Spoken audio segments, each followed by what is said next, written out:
Bonjour à toi. Dans cette vidéo, je vais te montrer une technique simple pour gagner de l'argent dans le monde des crypto-monnaies, sans avoir besoin de connaissances en trading. Je vais te parler d'arbitrage, une technique utilisée depuis longtemps par de grosses institutions financières. À l'heure actuelle, grâce à l'évolution des nouvelles technologies, nous avons la possibilité en tant que particulier de profiter de cette technique. Comment se lancer dans l'arbitrage et commencer à générer du profit?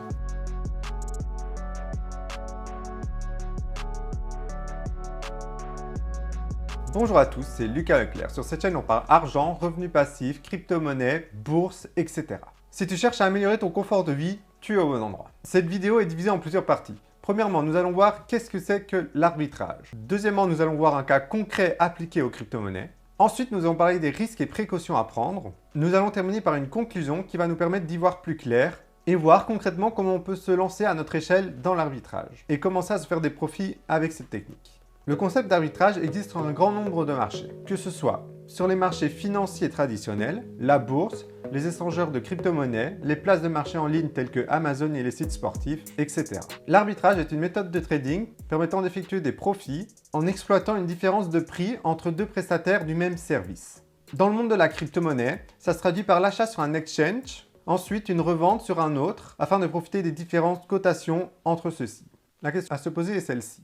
Pourquoi existe-t-il une différence de prix pour le même actif? Les échangeurs et les marchés financiers sont soumis à la loi de l'offre et la demande. Plus la demande est forte sur une plateforme, plus son prix augmente. Et inversement, plus la demande est faible, plus son prix diminue. Cela influe sur le prix de l'actif, indépendamment de la volonté de la plateforme, puisque chaque plateforme est autonome.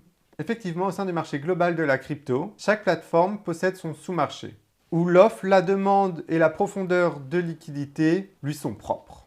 Il faut savoir que tu as à ta disposition des logiciels d'arbitrage. C'est un tiers qui va identifier les écarts de prix en fonction des différents prestataires. Il va par la suite décider d'exploiter cette différence de prix, acheter d'un côté et revendre de l'autre. Ce sera notamment le sujet de ma prochaine vidéo où je vous présenterai le bot d'arbitrage sur lequel je suis et qui me procure un rendement de 20% par mois. Alors, pour mon exemple, je vais vous prendre une opportunité d'arbitrage sur le Bitcoin qui a réellement existé en 2021. Par la suite d'une forte et soudaine hausse de la demande sur une plateforme coréenne, poussant le prix du BTC 17% plus haut que sur le marché européen. Donc, c'est-à-dire que vous avez un écart de 17% entre le marché asiatique et le marché européen. Le Bitcoin se vendait sur l'échangeur Binance à 57 000 $. Et sur l'échangeur coréen, il se vendait à plus de 66 500 $.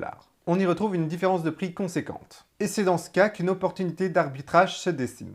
Une personne qui souhaite profiter de cette opportunité va aller acheter sur Binance à 57 000 $ et va aller le revendre sur l'échangeur asiatique à plus de 66 000 $, ce qui fait un bénéfice de 17%. En l'espace d'une heure, vous avez réussi à faire plus de 17% de profit, juste en profiter de cette différence de prix sur les marchés. L'arbitrage semble à première vue une façon de gagner de l'argent facilement. Cependant, des risques existent et certaines précautions sont à prendre en compte. En effet, bien que le principe reste simple et qu'il sollicite juste une différence de prix entre deux exchanges, il y a certains facteurs externes à prendre en compte afin de sécuriser ton investissement. Premièrement, il faut prendre en compte les frais, car en fonction des différents exchanges, vous aurez des frais de dépôt, des frais de retrait et des frais quand vous swipez vos cryptos. Il faut aussi vérifier que sur votre exchange, vous avez la possibilité d'effectuer un retrait. Il faut aussi avoir une bonne réactivité vu que la plupart des opportunités d'arbitrage se font par des robots qui, eux, opèrent en millisecondes.